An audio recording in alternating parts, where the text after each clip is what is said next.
Hey guys, and welcome to the second episode of Beyond the Tape. Today we are talking to a good friend of mine, Cam Ryan. Before we get into that, I'd just like to say thank you to everyone for their feedback and the reviews and everyone that's congratulated me on the first episode. It's all been fairly positive, and I'd like to thank everyone for that positive feedback. Obviously, if there was something you think that could be improved, for example, that's the reason I'm kind of doing this video, just get on Instagram, send me a message, let me know. I'm down for all type of feedback and looking to learn and expand this podcast as far as I can go. We'll be trying as hard as possible to release one every fortnight, and yeah, it's been 2 weeks since our first one, and yeah, Nathan's been stoked on it, and everyone seems to have been stoked on it. So, yeah. Now, moving on to this episode, we speak to Cam Ryan, as I mentioned before. I do sound like I've been snorting coke for 24 hours beforehand, but in fact, I just woke up with a massive bout of hay fever, which wasn't ideal, but me and Cam have been trying to work out a time to get this done, so I powered through and we sorted it out. As with technology, there are always issues and always something to go wrong. So the first kind of 10 minutes of this video, on my perspective, got deleted or corrupted, and I haven't been able to fix that yet. So you are probably just going to be staring at Cam for the first 10 minutes or so, which is not a bad thing because he's a handsome young fellow. Now, basically the reason I got Cam on is he's had a bit of a rough time over the last year or two. He was a pinner as a young kid, so everyone was watching him to see what he would do, and he never really disappointed. He was always pinned, always well behaved, and has such a good positive manner about him. But a few things happened. We didn't really go into it. I didn't feel like this was the platform for it, but he had a bit of a rough couple of years, and he's back at it and coming back in a big way, looking to race a few EWSs and do a few things like that this year, and hopefully race them full-time next year. So we kind of go into what it's like as a privateer, what it's like coming back, who he's training with, and kind of just doing it as an introduction episode. Hopefully we will be following him through social media such as Instagram and whatnot. He might take over the Beyond the Tape Instagram while in New Zealand or Derby. His main focus is obviously racing. I'm not going to take too much of his time. Like, he wants to go out there, experience it, and do as best as he can. But if he can show you guys a little bit of what it's like, that'd be great. And we will be doing a follow-up episode at the end of the year just to see whether his expectations are met and any kind of hurdles.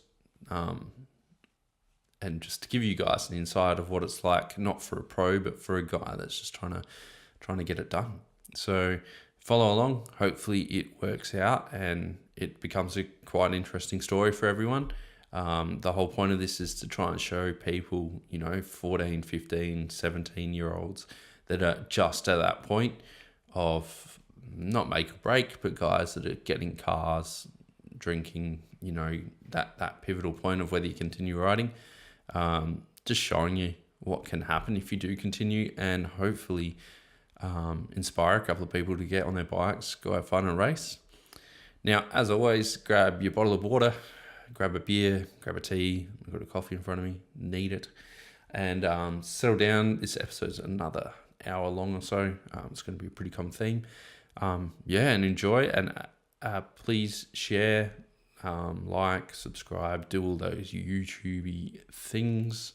Welcome to the podcast. Thanks for coming on. Thank you. Want to just give us a bit of background about who you are and how you got into mountain biking and just a history? Sweet. I'm Cameron Ryan. I'm 23 from Adelaide. Been mountain biking, I don't even know, probably like 10 years now. Raced BMX before that, and this year headed to the EWS a couple of rounds and yeah, having a shot. Yeah, sick. So you've already been to a couple of rounds? No, so I had a fair bit of time off, and then last year just came back, did a local round, and then national champs. Yeah. And then that EMS Derby round as well. Oh yeah, sick. Yeah. How did you get into mountain biking then? So I raced BMX for I think 5 years. Yeah. And then my cousin rode mountain bikes and saw him riding. I thought it was pretty sick, so gave it a shot. Rode my BMX down Fox a few times, and then yeah, got a cheap mountain bike. I think that was from a Scapegoat. Got a Mongoose XC hardtail. Oh, sick. And just rode that until like snapped in half, and then yeah, just keep going. Yeah. Bikes, and over the years just chewed through them, and yeah, now we're here. Oh man, if I didn't know anyone that hasn't broken a mountain bike, they're not riding. Like you just break stuff. People got to get around it. Did you try any like other sports and stuff while you're in school? Or? Not properly. Like I rode motorbikes a fair bit as a kid. Played soccer as a kid as well. But then yeah, once started with bikes, just sort of abandoned all that and just rode, and that was about it. Yeah, sick. And just straight into racing, or? So I think I rode maybe 6 months to a year. I was still pretty young at that point, maybe like 13 or 14. Yeah. And then headed into a state round and just crashed my brains out and came last, and yeah, that was about it. Yeah. So even though coming last, you were still stoked on racing? And... Yeah, it was wicked. Dad wasn't too stoked because I just broke, like, I think I ripped my brake hose and just like trashed my bike, and yeah, just got a million flat tires that weekend. But yeah, it was good. It's all part of it, hey? So when you got into racing, were you just pretty much by yourself? Did any friends get you along? No, not really. I didn't have anyone when I first started, but I made friends with Matt Taylor and a few others pretty quickly, and just yeah, all the people that you race with as a junior, you usually end up riding with all the time. Went from there. Yeah, it's pretty crazy. Like in Adelaide, people just invite you on rides. Yeah, that's it. Like I noticed, like I come back from overseas, and next minute I've met you and like Sam Hardy and all that crew. Yeah. It's such a good scene here. Yeah, especially like once you go to a race, you just meet a few people, and then ride with them, you ride with their friends, then just keeps going. You just meet new people every week, and eventually you get like a core group that you ride with, and keep going from there. And yours just happens to be one of the fastest core groups. Yeah, that's it. Adelaide's so fast. It's pretty wild. Like there's just bunch rides all the time, and it's just the pace is crazy. And there's so many people that like they don't even race, but they're just going so quick all the time. Yeah. It's pretty high. Even the old dudes from like Trigger and Chris Timble and all that crew, they're just still fast because they're riding the crew. Yeah, it's crazy. Just the years they have in their legs as well, just put you to the sword every ride. Yeah. And so riding with like Matt and stuff, that was kind of post Connor and Troy, or was it around the same time? Yeah, sort of like when I probably started back when Connor was on Cove and Troy was on Mongoose. Yeah, right. And then, yeah, they had a couple of years, and obviously their careers just started and smashed it from there. Yeah, so pretty much the tail end of them being in Adelaide, just racing the state stuff. And yeah. I think it was, when Connor started winning national rounds and Troy started in 19s, and then Troy started winning the elite rounds. Yeah. And then, they were away for a couple of years and I did pretty well. And then, it'd be sick when they came back and raced. Yeah. Did you find them to be pretty influential, or? Definitely influential. I think it was sort of a bit out of reach at the time because like they were just smashing it and doing so many races. But yeah, to be able to compare times with them and to just watch their battle and try and jump on the tail end of it was sick. Yeah. Did you have a bit of a battle with Matt and stuff through the time? Matt was the year below me. Yeah. And then like we'd always be comparing times and practicing together and trying to, like we had a fair like fierce friend battle. Yeah. And yeah, there was, I think last year in elite, me and him were pretty much neck and neck. There was a few races where like I'd win and he'd come second and vice versa. But yeah, always a bit of friendly rivalry. More friendly than anything, but. Oh, it's no sheep stations around here. Yeah, that's it. And then you got like dudes like Lucas Pitt and all that crew as well. They smash it. Or like, even now you go out for a ride with Lucas and you're just like battling to keep up. He's so fit.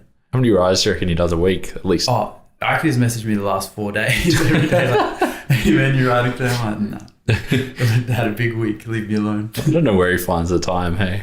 Yeah, it's crazy. Oh, he still works like full 40-hour week. Yeah. Just kills it. He finds so many hours to ride. Oh, it's impressive. Just loves it. Yeah, that's it. You never go for a ride with him where he's not just like bouncing off the walls stoked. It's good. Yeah. And you reckon like that's what kept you racing and stuff over a few years? Yeah, I think I sort of kept to myself a fair bit, like in terms of group rides when I was younger, just because I was super motivated. I'd just go out and smash it and do shuttles, and train heaps. But yeah, it definitely kept me motivated having the competition of the older guys. Yeah. And you started out on downhill, so yeah, pretty much just downhill. Did it, yeah, like I said, a bit of BMX and dabbled in that throughout the years as a junior, but yeah, just focused on downhill mainly. I did a bit of four cross. Oh yeah. But obviously there was no like local races for that. It was just nationals. Yeah. So you just go do a downhill race and then bring your four cross bike for it. And man, I wish four cross was still a thing. dude, it'd be so sick. I raced that when I was overseas, and it was just the best fun. Yeah. If four cross was a proper legitimate sport right now, it'd be straight into it. Yeah. So like with the I guess a few people have seen this as well, like everywhere. Like with enduro coming more a specific kind of focus for a few people. Yeah. Makes it easier to ride with your mates and stuff. Yeah, well, that's it. And it sort of bridges the gap as well, because you're just cruising up. Like I can go ride with someone who's pretty much just started or someone who's just like a full pinner. Yeah. And it's like, yeah, it just makes the bunches heaps diverse and crawl up together and go down in a big bunch. Especially in Adelaide. Like, man, I went for a ride. Started with 3 people and I think we finished with like 7. Yeah. Because it just met people along the way and that's it. Just ends up working. It's like every weekend now as well. You go out to Fox and just like both car parks are full. It's insane. So cool. So good to see that place going big. Yeah. Yeah. I guess like you want to do a few EWS races and stuff next year, you said? Yeah. Or this year, sorry? Yeah, this year I'm doing Derby, Rotorua and Whistler. Yep. If all goes well. And then next year I'm hoping to get to more rounds, maybe like between 4 and 8 of them. Yeah, okay. Basically, it just all depends on budget and how much I can save because it's so expensive. Yeah. What's it cost to get into like a round pre-flight? Pre-flight, so entry is usually about like between $200 and $300, and then you got to have your UCI license, which for that I think it's about $250, and then you need to get travel insurance depending on how long you're going away for. Yeah, okay. I can't remember off the top of my head. Like for the 2 weeks I'm going away now, the total is about $550. Yeah. So yeah, that's 14 days of travel insurance and the UCI license. Yeah. Yeah, I don't really want to know how much it will cost for the full year. And then before you even buy all your bike stuff, I'd imagine these 2 rounds would be about $5,000. Yeah. That's a very rough guess, but about $5,000. Fuck, man, I can't even comprehend paying that for racing and stuff. Yeah, so. it's been pretty hectic. I've pretty much worked like every Saturday since the start of the year and just overtime every week, flat out. Like contrary to popular belief as well, like it's not as if dudes like you, Lucas, and that just ride and are good. Like you train and stuff as well, right? So usually spend like maybe like between 6 and 10 hours a week on the bike. Like perfect week's 10, but yeah, fair bit of time on the bike and training and whatnot. So yeah, trying to afford it and balance that's pretty tough. Yeah. So how many hours do you reckon you work a week? And then training as well? Since the start of the year, I've probably averaged like between 50 and 60 each week. Yeah, right. And then like I've done a few little decks and cashies on the side as well. So it's, around 60 a week. Yeah, right. And then you're training on top of that? Yeah. Yeah. So it's pretty much just work, train, and then sleep. Eat a lot of burritos because there's not much time to cook. Yeah, it's not a bad thing. Yeah. It's not too much to complain about. Could be a worse diet, I guess. Yeah. Are you still vegan as well, or? No, I try to be as much as possible, but yeah, with working and training so much, it's sort of makes it a bit hard. I'd say like 90% vegan, and then the occasional convenience food. Oh man, it's so hard sometimes. Yeah. And it's crazy how many like of the enduro crew jumped on like that vegan thing. I've been like, I didn't even know it was a thing, and then I've just been listening to podcasts and whatnot, like downtime. Just who was that? I think it was Rory and maybe Ed Masters. Yeah, Ed Masters, I reckon. Yeah, because the whole like the Santa Cruz team at the time, because one of them was vegan, they all just decided to eat vegan. Yeah, wicked to make it easy. Yeah, and it's definitely the way to go for performance. I think at least a lot of the year anyway. Yeah. Come back it. So how many hours or like how often are you training at peak, and then do you taper off? Usually, I usually just keep a pretty standard week, or try to as best as I can. Usually up around 10 to 12 hours, which is a lot lower than a lot of people do, just because I work a physical job, heaps of hours a week. So usually a week would probably look like I'll do the Monday night road ride. Yep. There's just a bunchie that goes from the city. Tuesday night there's a big group mountain bike ride. Yep. Then 2 gym sessions a week. Maybe an interval session, and then just a cruisy ride. So I don't know if that's mathematically correct. I've just said it, but 4 rides and 2 gym sessions. Yeah, about that. Then have a rest day. Yeah. And you'd say it's just like a Monday night bunchy, but it's... Oh, it's a hit out. Like, it's so not just a bunchy. Yeah.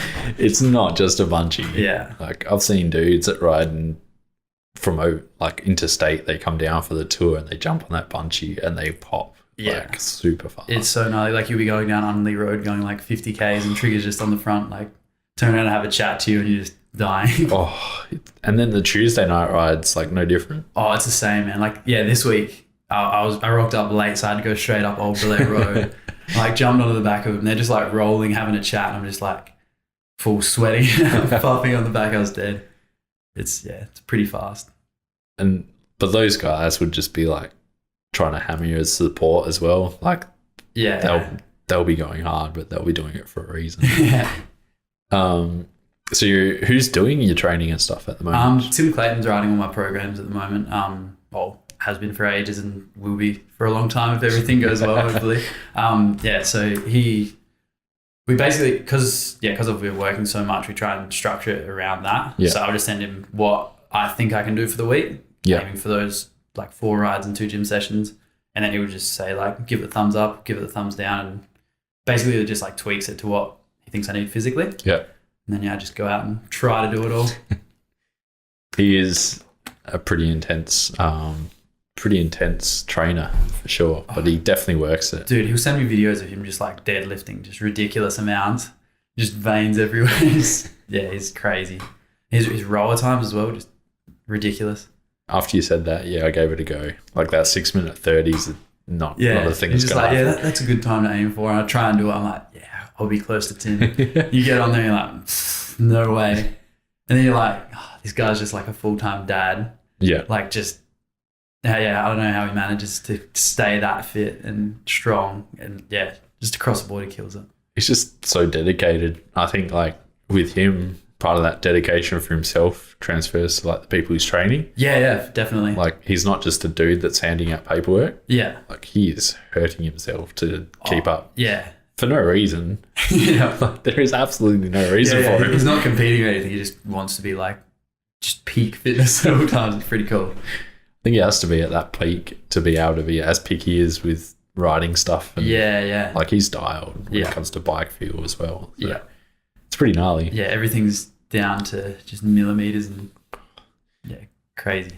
But it's got to be good for you because that means he's putting in effort. I'm kind of the opposite. Like I have a tendency of just going hard and just doing everything as hard as possible and not really approaching it that balanced, I guess. So to have him just like check out all my stuff and make sure I'm dialed in everything really helps. It makes it a bit more balanced. So you've been training with him for what, like a year? Nah, it wouldn't even be that. I think I got back from Darwin in August. Yep. And so probably started training with him in September. Yep. Then wound it up ever since. First race with him was national champs. Yeah, okay. Yeah, sick. And you came 5th. So. So I went from, I think I got 3rd at the state round before that and then 5th at nationals. So whipped me into shape pretty quick. And do you find it hard to recover and stuff with like work or? I did for the first like maybe 8 weeks. Yeah. Like even the first week I messaged him, I'm like, dude, I'm so sore. Like I can't work and live like this. He's like, mate, just give it 8 weeks, you'll be right. And sure enough, came good. Just push through it. Not to a ridiculous amount. Like he makes sure there's plenty of time for recovery and everything's super, super just focused around not burning out or smashing yourself to a point where you can't recover. Yeah. Managed to recover fine. Yeah. I think that's what a lot of people do as well, for sure. Like I'm guilty of it as well. Like just go in, go hard. Yeah, I did it for ages. It's just, you can't maintain it. Nah. It gets to a point where like work's shit.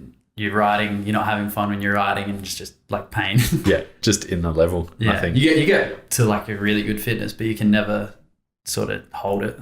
Yeah.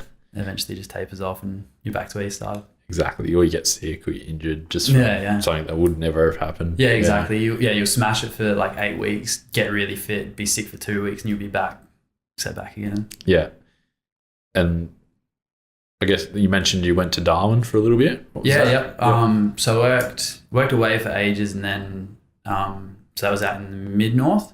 Yep. Like near Melrose. Yeah. It was in a place called Laura. So I worked out there, and then I was just a bit over it by then. So headed up to Darwin, where it was a bit more chilled out. Extended the summer a little bit because I spent, when was it? I think it was like October or November through till March, just working away. Yes. So went up to Darwin for a bit and stayed up there, sort of a working holiday for 3 months. I still working full time. Renovated police station, which was pretty cool. Oh, sick. But just worked, rode up there and chilled out for a while. It was good to have a bit of a break. Yeah, right. What led to like the break and stuff? Were you just getting over the scene down here? So I just, by that point, I probably hadn't ridden for maybe a year or 2. I think last season was 2015 or 2016 when I hadn't ridden. Then I was just like burnt myself out on work. I was sick of it. Didn't ride at all for ages. Went away. Worked there for a bit, and then I was just over being away for so long, so went away again. Just got out of Adelaide for a bit. Yeah, sick. So you were working pretty hectic up until you left? It was pretty much 10-hour days, 5 days a week, but out in the middle of nowhere, staying in a pretty dodgy accommodation. Just with the same 3 guys, so it was a bit exhausting after that. Yeah. But managed to get a fair bit of riding in while I was out there. Started up again. Used to work, head to Melrose, get an hour or 2 in before it got dark, and then head back and sleep. Yeah. But it was sick. Got me kickstarted on the riding again, which was awesome. So you weren't riding for like a year or something before that? Yeah, maybe a year or 2. Even towards the end when I was racing, I wasn't really riding. I'd just rock up at the races and just do get smashed. Well, not smashed, but get beaten. Yeah. So, were you just getting over riding at that point? Because you would have been 18? 18? Yeah, 18, 19. Yep. I was just a bit overworked with just normal work because I was doing my apprenticeship. The boss at the time was just like, wanted us to just do 10-hour days, 6 till 4 every day of the week, basically. Made me feel guilty for wanting time off racing and stuff. But then, at that same time, even though I was working that many hours, still couldn't afford to get to the races and whatnot. Yeah. And it was just, I don't know, not a great time. And you were working some pretty hectic night shifts and stuff. And ended up doing Woolies for a couple of months, just doing the shop fit outs. Yeah. Which, is definitely a shake up. We work from 9 at night until 7 or so in the morning. Yeah. And then on Sundays, you do 5 till 9 because they a Saturday night. Yeah. Because they finish at 5 and then they don't open the shop till 11, I think it was. Yeah. So just do 5 o'clock till 9 o'clock. Yeah. Just smash it out. It was pretty hectic. But looking back at the time, I didn't think of anything of it. Yeah. But it was crazy. Yeah. You finish at 7 in the morning, and me and the boss would be having a knockoff beer. I'm just this is so grim. And then I read a thing you said, you mentioned one night you just couldn't stop thinking about riding again. Started thinking about riding, and then from there, because I was earning good money doing the night shift, I was just gonna go get a bike, gonna do it. And then just forced myself to ride for 3 months. I hated it. It was so unfit. When you remember riding fast and it being heaps effortless, and you get back on and you're overweight and slow and unfit, it's pretty hard. Was that didn't deter you at all, or? Oh, it deterred me for a while until I got fit, and then I was this is sick. I'm glad I did it. Yeah. It was pretty hard at first. And you obviously came back, and then you met up with all Lucas and that straight away, or did you just go and do it for yourself for a bit? Not really. I just rode by myself for ages. Probably would have been maybe 3 months. Yeah. And then 3 months of riding by myself, and then I worked away, so obviously rode by myself again for ages. First time I went probably on proper group rides and whatnot was up in Darwin. Yeah, okay. Yeah. Long time of solo riding. It's good though, man. It was awesome. It can help clear your head from a bunch of other crap. Pretty much like start fresh. Yeah. And what was the scene up in Darwin like? It's wicked. Like, the trails up there aren't amazing. Like, it's very flat and pretty tame. But just like, there's a full riding scene, and it's like the best environment for riding, even though it's warm. Yeah. Like I could ride from the house like 10 minutes, and you'd be at trails, and they're on the beach. You ride past the Surf Lifesavers Club, you meet up with a bunch of guys, go to the Surf Lifesavers Club afterwards. And repeat it. Man, that sounds rad. Yeah, and like everyone races everything up there. So like if you're doing crits, you race XC, and if you're doing SC, you race the gravity enduro and stuff. It's just fully like a really social scene, but everyone's super fast as well. Yeah, okay. It's pretty cool. And Darwin's just got heaps of athletes, like heaps of triathletes as well. Yeah, right. Cool. Yeah. Seems like up there you either like you're really sporty and athletic, or you just go to the pub. There's no middle ground. No middle ground. And were they pretty stiff competition, or was it still? No, it was pretty stiff competition because they just ride every day. Yeah. They sort of like ride the same stuff, hit the peak. So yeah, it's good when you haven't ridden there and you're just sitting on a guy's wheel. Yeah. You're just hauling. It's pretty good. I think one of the guys we were riding with became like 24-hour XC national champ. Yeah, right. So it's like not XC, it was single speed XC. Yeah, okay. Pretty sure. Yep. But like, you're riding behind him on like an XC bike, and I'm like on the rain, you'll be going through techie stuff and just like dropping it is crazy. Yeah. Those single speed XC dudes and like 24 hour, like they're on another level. Yeah, there's a bit of a screw loose there, I think. It doesn't sound fun. Like you look at like Matt Ackland and stuff and the stuff he does here, and you're just like, nah man, I'm good. No thanks. So like, but then you came back to Adelaide, and I think you mentioned the other day was like you jumped in a crit here and you just realised how fast some of the people here. Yeah, I signed up for the Super Series like with the Gravier guys. Yeah. And I was like, yeah, sick. Cat 2, I'll be fine. Like, we'll smash it. Yeah. Then I rocked up, and I did all right in the road race until I got a flat. Like, did that Hell of the North. Oh, yeah. I was like in a good position, but got a flat like 500 meters into the dirt. Yeah. But then did the crit the next day, and I reckon I lasted like 5 laps, and it was just popped. So ridiculous. And then you enter like a D grade crit, and everyone's hauling. It's pretty bit of an eye opener. The scene down here for all riding is just like next so level. Fast. Yeah. Even like XC, you got like Griff Knight, Michael Denton, and all those kids, and it's like, I'm good. Yeah. And then, so like, are you riding with the Gravier crew for road this year, or you've mainly? I'm not too sure. I haven't really looked that far ahead. I might do a few CX races. Okay. But I'll see what happens in the winter. Main focus is just these 2 races and Whistler. Yeah. And then the local gravity enduro and downhill races. Yeah. So like between that though, it'll be like a week on of racing, and then a week off, and then a week on and a week off. So see how it goes, balancing all that and work. Yeah. It's a pretty tough schedule. Yeah. So is this your first time heading overseas for racing? First time since I was like 15, I think. Yeah. 15 I headed over to Whistler for Crankworks. Yeah. But then since then haven't really done anything. You got some pretty good results. Yeah, I went over there and just like crashed my brains out for ages. But then, in the races managed to go all right. I think I got 2nd in the giant slalom and then 3rd in the ADH. Yeah, okay. And then I snapped my chain in Garbo, so that sucked. The worst one. The worst one to snap a chain on. I was like running up a fire road. I was like, I'll still go all right, No. Like before you, there was that kind of crew. Before even Troy and stuff, there was like Westy and Dimble and like Sam Hardy even, and Roddicker and all those crew that went to kind of Canada. Do you feel like it makes you a better rider just going to those trails? I was over there when Hardy was, but not the other guys. But it doesn't.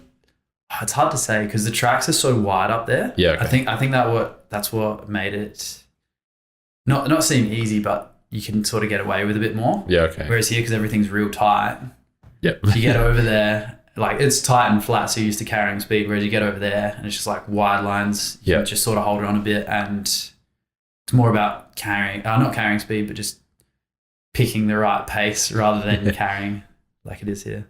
It's fairly steep and pretty fast over there it depends on the tracks. But it's pretty fast. And like the nuts, like Garbo is just like a World Cup track. Yeah, okay. for like 14 minutes with a few flat bits. And there's some steep stuff in there.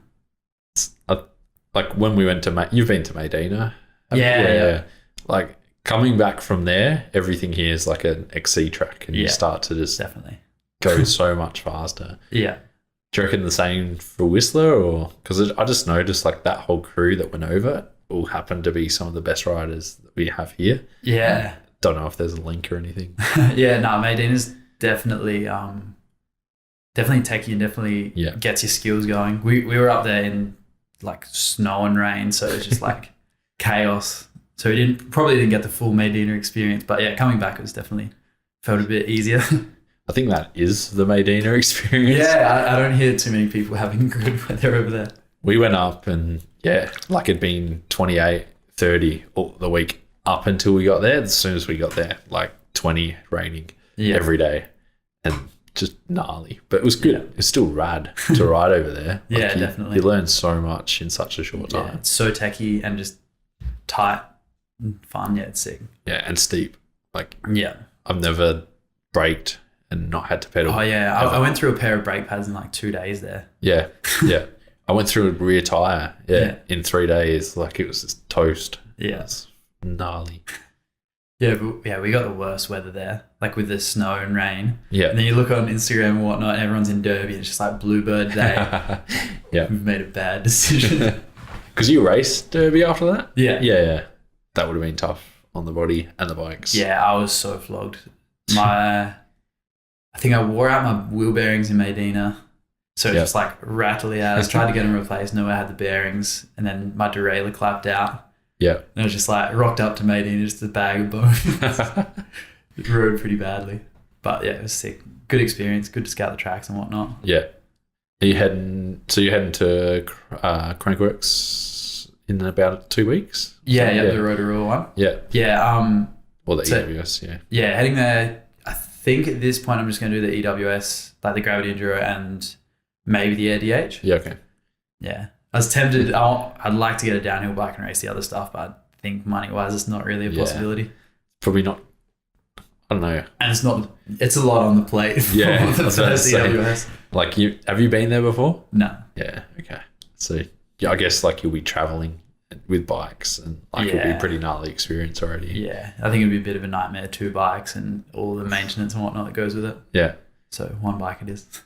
Are you heading over by yourself or there's... I'm heading over with Walshy and a few others. I'm not sure of the others just yet. Okay. But yeah, staying with Walshy and a few guys. Yeah, sick. And then with Derby, I think meeting up with Kane Branson and James Rash. Oh, yeah. So good little crew. Yeah, sick. Seems like there's a good contingent of people going around. Yeah, a lot of people from SA heading over. Yeah. So. And obviously you don't have a mechanic or anyone and over I'm there. probably the worst mechanic in the world, so it's not too good. Yeah. Not at this point.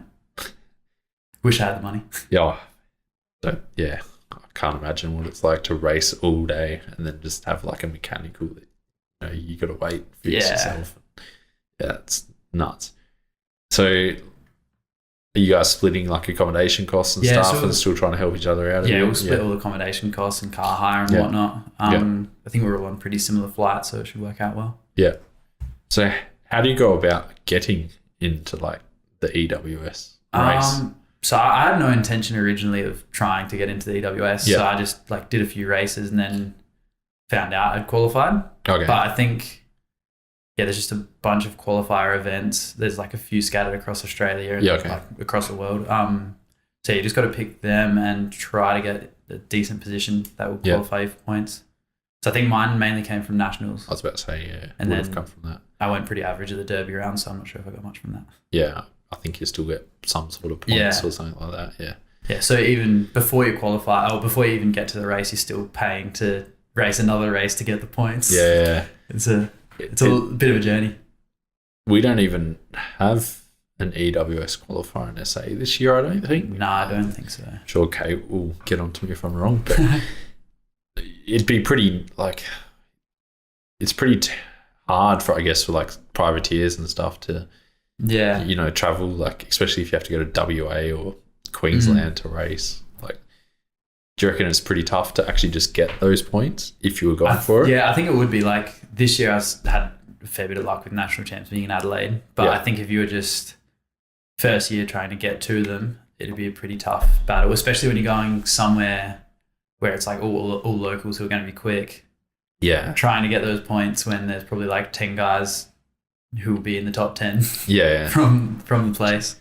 Just knowing. Yeah.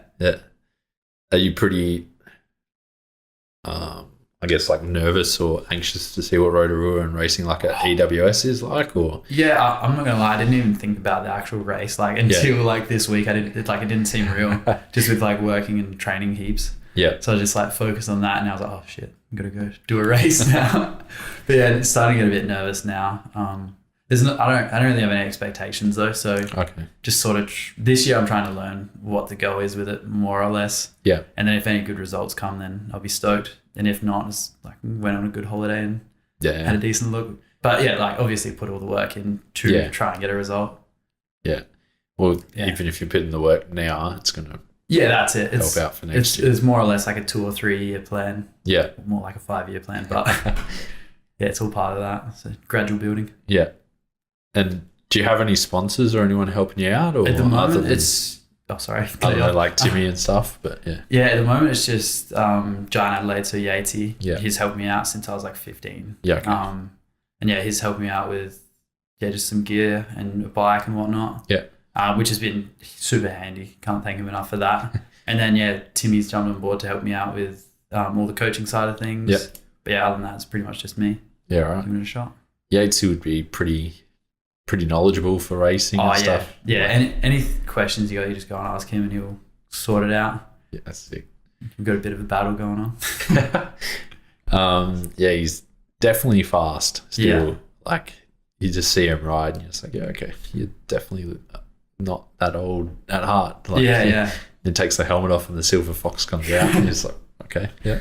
Yeah, I don't think he's ever slowed down. I don't think he will. Like even on obviously he rides a lot of road now. He's just so pinned still. Yeah. It's crazy. It's gnarly. And then do you go pretty much straight from New Zealand to Derby? Yeah, so I arrive in Rotorua on the Monday. Yep. And then head to Derby on the following Wednesday. Yeah, okay. So a few days in the lead up to Rotorua, but I think most of the tracks are closed off anyway. So yeah, okay. Just a few days to chill and we'll probably ride other tracks in the area, but just try and get acclimatized to what's going on there. Yeah, so so what, have you done any research into support and stuff that you might need over there, or you're just literally just going? Yeah, I've sorted out my spares and all that sort of thing, and just going to try and sort it out myself. Yeah.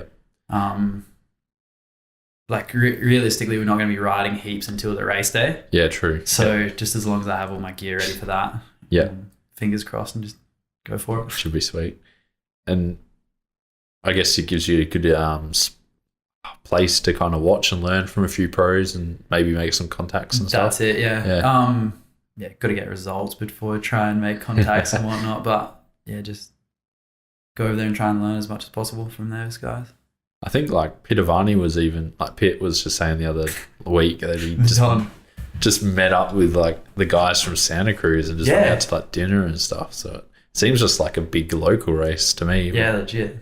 Yeah, he made super good friends with all the Santa Cruz guys. He was telling me about it the other day, just planning on going over there and meeting up with those. What? But it is Pitt, he's super confident, yeah. I was going to say, I can't talk to strangers, let alone. It is Pitt. He could probably just go to anywhere and just make some friend or some connection. Yeah. Oh, man. Yeah, sick. Have you had any injuries or setbacks or anything through riding? Or because you had that big crash in Eagle. Yeah. Not for a while, just had a pretty clean run. Lots of minor-ish crashes, a day or two in bed here and there. Yeah. But towards the tail end of racing, I had a big one. I was trying to film an edit. Yeah. And just overshot this jump by a meter, landed on the front wheel sideways and just got spat. Hit my head pretty hard. I thought I was all good, but wasn't really. Drove home and then just couldn't get out of bed. Yeah. Not ideal. That head stuff, you just got to watch it. Yeah, that's it. It was a fair downward spiral after that. It was a pretty grim couple of months. But you don't realise it at the time how much you've knocked yourself around until a few months afterwards. Do you reckon that led Because that was about the time you gave up or started. I sort of like wound down for a bit and then wound back up. Had that big crash. And I was like, nah, I'm pulling the pin. But yeah, it's a bit hard. Yeah. Oh, I guess if you're like working, trying to live on an apprentice wage and trying to do all that, and then you get injured, like you're pretty wrecked up. It's like then your boss is angry. He doesn't want you to go to the races, obviously. And just lots of a bit of a snowball effect. Yeah. Do you find it hard balancing that with racing and stuff now, or? Not so much now. Like I've sort of managed to balance like work and life pretty well. Yeah. So just, it's a bit hard. You just got to plan your weeks out, basically. Make sure you have like a sort of core group of people that keep you a bit sane, that aren't related to bikes and work, and you'll be good. Yeah. Yeah. What do you think's like, I guess one of the biggest keys or one of the biggest things I've ever heard is like to be good or win or do something well, you have to have like talent, obviously, dedication, and then the time to be able to do it. Yeah. And it's pretty hard to balance all three of those. Yeah, definitely hard. Like, do you find it hard to be dedicated some nights and go on ride, or? Yeah, some nights I struggle a bit because it's just like, okay, I've been up since 5 o'clock. I've just got home at 6. Now I got to go to the gym and like tear myself inside out. It's like, it's hard to get motivated sometimes, but when you've got, like, I would just text him and be like, what's the go? Like, what do you reckon? And he'll be like, yeah, go do it. And I'll be like, okay, no worries. Tim says do it. But yeah, it's definitely tough to stay motivated, but as long as you've got that structure there, it ends up all right. Do you find the structure's the main key that? Yeah, like as long as I've got my week planned out pretty well from like the Sunday. Yeah. I should be pretty good. And so you basically, what time do you finish training then? So you'd be doing depends on the night. So like if I do the Monday and Tuesday night rides, I'll like pretty much go from work straight home, get changed, ride, be home by like 9 o'clock usually. Yeah. So yeah, cheeky burrito on the way home, then straight to bed. That's was that like a 14-hour day or something? By the yeah, pretty much. Yeah. But then like obviously there's a couple of days where I'll just go to the gym or whatever, and rest days. So it's not all that hectic. Yeah.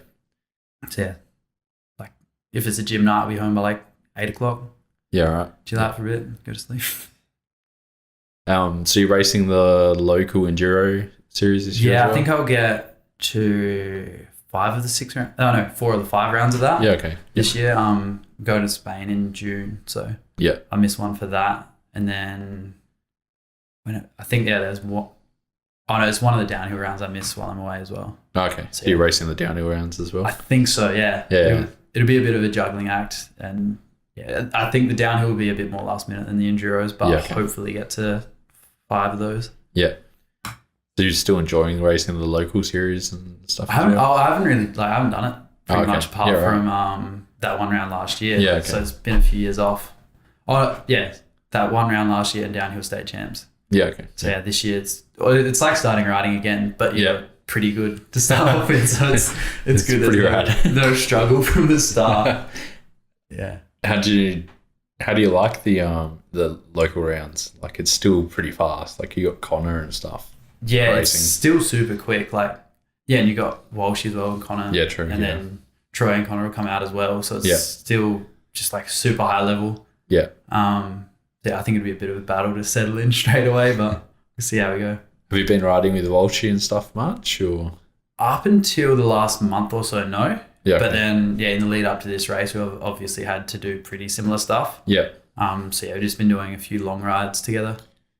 Yeah, I just remembered about that. What was that ride that you did out at Eagle the other day? That was like 60 Ks? Yeah, I think it was like 55, but it was like the worst day ever to do it. Yeah. Everyone was like, I was trying to get it to start at 6. I was like, no, we'll do 8:30. It was like 40-degree day. We just tapped it out. We did, what was it? I think we did like 5 big descents, climbed up to, what did we do? We did Moriata, Horsenals, Sky, and then that Ewok track from the top of Mount Lofty into Waterfall Gully. Yeah, right. So it was, a big day. You start to lose the plot by the end of that. But yeah, it's what we had to do for the EWS prep. Yeah. And then you did another one out at Fox the other day. Tried to. It sort of didn't go completely to plan. My tires sort of fell apart about like 35 Ks in, I think it was. Yeah, right. I was just like, pull the pin because I'm like felt pretty bad and it was just not going to work out. Like ran out of time as well, basically. Yeah, okay, yeah. But it was still like 4 hours or so and we had over 1,000 meters of vert. So it was still like a good day. Oh, 40 Ks out. 30 Ks out at Fox is a big day. No matter what. That's it. Like the weekend before, like doing that big ride, we're like, yep, feels fine. Next weekend we'll just do the same thing. We'll tap it out at Fox. And you're like, it's pretty hard. I think there's like a lot more tech at Fox. Like the climbing just takes it out of your whole body. Yeah, and even though we did like a lot of climbing on the last one, like that climbing there is just super steep. Yeah. So like I think I did 1,200 meters of vert over 30 Ks, whereas that other big ride was like 1,500 over 55.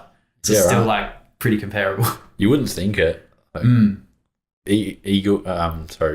like Ewok and stuff is supposed to be like one of the highest tracks in Adelaide, I guess, if you look at it.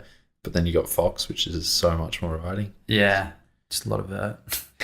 And then the other ride we sort of like went on the easier climbs, I guess. Yeah. So factors into it. Don't fact check all of that though, because it might be wrong.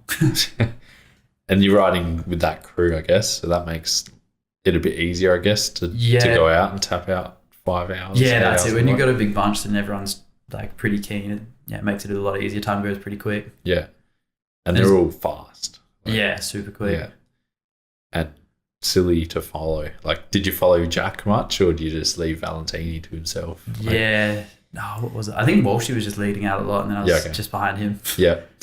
Walshy's pretty safe to follow, even though he's going super quick. Yeah, makes it feel real easy. And do you reckon what do you think he's going to do this year? You reckon he's going to make some big moves? Or? I hope so. He's put in the work. Yeah. It definitely looks fitter. I didn't know it was possible, but he definitely looks bigger and fitter this year. I'm keen to see him on the techie stuff. Like, he hasn't got the momentum behind him like I would. Like, I think I weigh almost like 20 kilos more than him. So, like, on a straight line, I'll be pulling away. But if it's vert over there, he will just smash it. Yeah. Even like that EMS in Derby, he killed it. So hopefully it's the same thing. Was he 5th or something over there? I can't remember exactly, but he did pretty well. It was definitely top 20, maybe top 10 as well. But he's still a junior. He's still got, I think he's 19 now. Yeah, something like that. Which is pretty crazy. Like, you always forget it when you're riding with him. Yeah, you always think he's like 15 some days, and then like he gets from a bike, you're like, oh shit. Yeah. And so he's got a bit of help behind him, I guess, from Canyon and stuff. Yeah, I think he's got a fair bit of support. Yeah. Which is well deserved because he's such a nice kid and puts in so much effort. So that's good. Can you see like it making a big difference compared to what it might be for like a full privateer and stuff? Or I think so. I think the main thing is just like he just does uni work and a little bit of work and then riding. So I think he has a bit of help there. Yeah, he's got everything pretty dialed in. Yeah. But sort of helps. Yeah, it can still be done like working and stuff as well. Yeah, definitely. Like I find it like work helps a bit. Yeah. Hinders a bit, but like when you do a big week and then you get on the bike, it's such a roll of dice. You feel like absolutely dialed, or you just be knackered. Yeah, and you can. Do you ever find like you just get on a bike and you just can't ride for that day? Yeah, it doesn't matter what state you were in beforehand, you just cannot ride. Yeah. I've found that I've cracked the code. It's like the first 2 hours, and once you push past that, you're good. Yeah, okay. Yeah, I don't get maybe not 2 hours. Yeah. First hour. For first 30 minutes, maybe. And you said, like, do you reckon that's a psychological thing, or do you reckon it's just like... Yeah, I reckon it's maybe like a 70-30, like 70% psych and then 30% physical. Do you find that, like, everyone that's fast in Adelaide is super chill? Like, everyone is just good and friendly and they just laugh? Do you reckon that plays a big part in people being fast? Or? I think so. When you have like 10 or so of those guys all together, everyone sort of gets the morale pretty high. Yeah. Makes it pretty easy to be excited. And I guess that just shows on like the psych level as well. So yeah, instead of everyone going out and being like, I'm going to kill it today, I'm going to smash it, and then be Devo when they're down, like they didn't get a PR on Strava or whatever it is. But they're all just having fun and then go fast. Like I think going fast and being relaxed goes pretty hand in hand. Yeah. Have you been? Mentioned you've been seeing a bit of a psych and stuff, like sports psych. And Yeah, well, I used to see her ages ago, back when I was a junior. Jen Williams from Best on Ground. Yep. So I went and saw her maybe a month ago. Yep. Wanted to go again, but sort of funds have been directed towards the racing more than anything. So yeah, hopefully go and see her once I get back. But it definitely helps a lot. Yeah. I reckon. It's pretty crazy that, like, even an not amateur, but like a privateer is going to see psychs and getting full training and it's stuff. getting pretty hectic. Like, I bet, like, even just 10 years ago, if you went to an inside line race, there'd probably be at least 3 people smoking weed up the top and no one even caring about where they got. And now you go and it's hitters everywhere. It's pretty serious now. Do you see, like, that becoming more of a mainstream sport because of it, or? I hope so. I don't know. Hopefully it gets. I don't know about more serious. I don't know. I think the main thing is the media getting behind everything that will make it more mainstream. Yeah. Why do you think Adelaide's so good for riding then, as well? Like, I think, like, we've touched on it before, but like a lot of it is just the people, and it's pretty accessible. I think maybe compared to a lot of other places, like you can just go, like if you go within half an hour to an hour of the city, there's probably like 10, 15 places you could ride that are going to be good. Yeah. And then like the crew that are involved in that sort of makes it pretty good to, pretty easy to be fast and pretty easy to ride. Same with like the events and whatnot. Like we've got good series across the board in all disciplines of cycling. So it just makes a pretty good community to get involved. It is funny you bring up like the events, because every time, because I've run events, and like every time you'd have someone complain or something about something tiny, and you're just like, and you got one of the best events. Yeah, exactly. In Australia, going ahead, and it costs like nothing. Yeah, so. And it's like most of them are just state rounds, and you're complaining about something super minuscule. Yeah, it's going to cost me my time in sport or something. Yeah, it's crazy, but we do have that level of like professionalism in like some in just the organisers. Like it's crazy. Yeah. A lot of the guys dedicate a lot of time just to making sure that everything runs sort of as it has. Yeah, like just upholding that standard. Yeah, and they're just gonna. Well, I know for a fact they're gonna invest more in it this year to make sure that it runs. And there's no timing errors and there's nothing like that. And it's not as if you just rock up on one day and just go, "Yeah, we're gonna race." There's a lot goes into it. And what do you think of the variety of trails that you can get from within the city? Like it's crazy. Yeah, there's a fair bit. Like I ended up riding a lot of the same stuff over and over again just because I don't know, creature habit. But yeah, there's definitely a lot of variety out there. A lot of just different environments as well. Like go in pine forest or like you go up to Eagle and it's just like sand and rock. And there's just lots of different sorts of trail out there. But do you find yourself riding most of the time then? Because I've been working near there, I ride a lot of Belair. Okay, yeah. So I end up just doing heaps of laps of Sleeps and Windy's Right. And then same with that Tuesday night ride. Always heads out that way as well. So probably ride there a lot, and then sort of near Waterfall Gully. Those sorts of tracks. Yeah. It's pretty funny how they make the trails legal at Belair and it just blows up and everyone's riding there. Hey, you would have thought that would have happened. And I know it's such a good spot to ride, especially now it's legal, and with the train and stuff, it's pretty cool. Yeah, just jump on the train and do runs all day. Yeah, and even if you're not on the train, it takes like 10 minutes to get to the top. Yeah, you've got a decent little descent there. I think I got just at Ando's, like it was 10 minutes to the top yesterday, and 2 minutes down you can bust out so many laps. Yeah, jump on the e-bike and I think I got up in there 4 minutes. That's so sick. Did you see like much happening in e-bikes and stuff? Or I definitely think that would be a pretty big thing. Like it's obviously still pretty fresh. Yeah. But I think it will only grow as they get, like they're obviously already getting super good, but as they progress and get better, eventually there'll be events for them as well, I reckon. Yeah. I haven't really spent much time on it though, so Yeah, okay. Not a huge comment on that. So you haven't had much time on one? I think I spent a day on one. Okay. And then Yatesy lent me one a while ago, but I didn't end up getting out on it because it's just too busy. Yeah, okay. But yeah, I went out when I hired him from Will Ride as well. Yeah. I went out with my mate from Sydney who just doesn't ride mountain bikes, and my brother who again just like doesn't ride, he rides motorbikes a bit. Yeah, okay. We just went out to Fox and we were all riding together, and we were all like getting like just working super hard, but you can all ride together. It's pretty sick. It bridges the gap a lot. It's pretty crazy, like especially if you got that one fit guy, and like you can just go and hammer it with them, or you know, it's the other way around. You're riding with someone slow, you just give them the e-bike and come up. Yeah, exactly. It's gnarly. Like I went out riding with you know Benoit. Yeah. He was on fire that day, like just so fit just on that day. Yeah, and he was smashing the e-bike up the cliffs. Far out. So they're not like, I guess the biggest misconception is that they're just like motorbikes. And definitely not. Just like a little bit of assistance, give you a push. Yeah. And it's good. I think what will end up happening is a lot of people get on the e-bike because they can't ride the mountain bike just yet. But then they will eventually get fit from riding the e-bike, get on a normal bike, and I don't know. Have both. Yeah, that's it. They're two different beasts.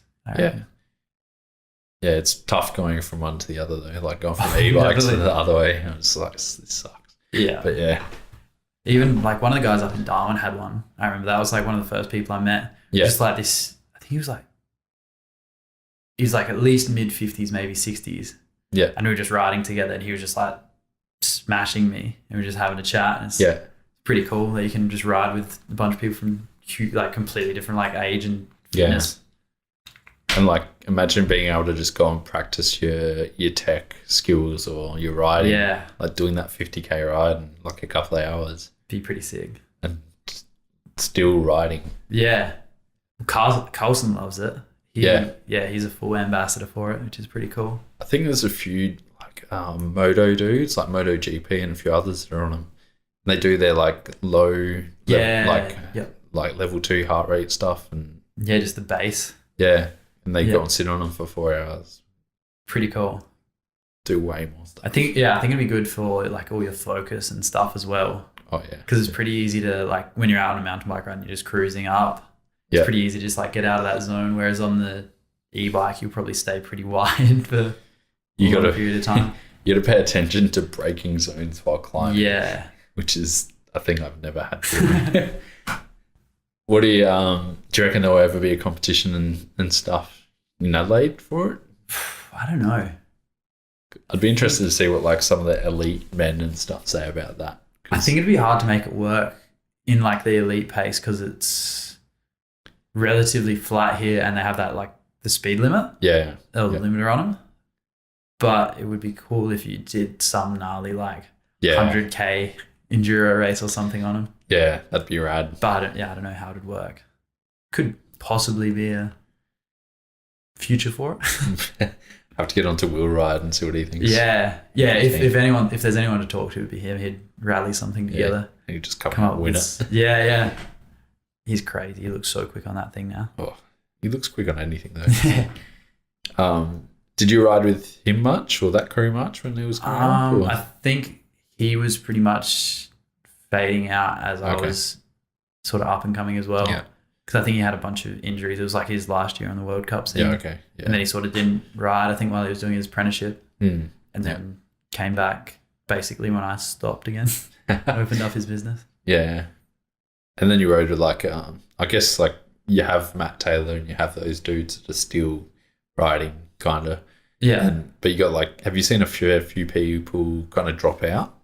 Yeah, there's been definitely a few, like James is one that comes to mind. Like he's super talented, rides pretty similar to Rishi, I think. Yeah. Will. He just sort of pretty much did what I did, but never came back. Yeah. Just dropped off. But yeah, there's been a fair few just disappear.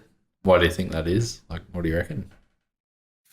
I don't know. Probably work and maybe a few people went into the cars, a few people went into the party sort of thing. So yeah, it's sort of hard to tell. Everyone probably has their individual story. It's not what you think from the outside. It's pretty, once everyone gets that 17, 18, 19 stage, it's just, as you said, cars, parties, maybe still bikes. Yeah. And then I don't know, if you do drop away, people make their assumptions and whatnot as well. Oh, yeah. It's a pretty. tough one. It's funny you bring that up. Like in Adelaide, where it is such a small town and riding scene. Like as soon as you do something that's like, drop out or whatever, the rumors are so fast to come around. Yeah. And it's crazy.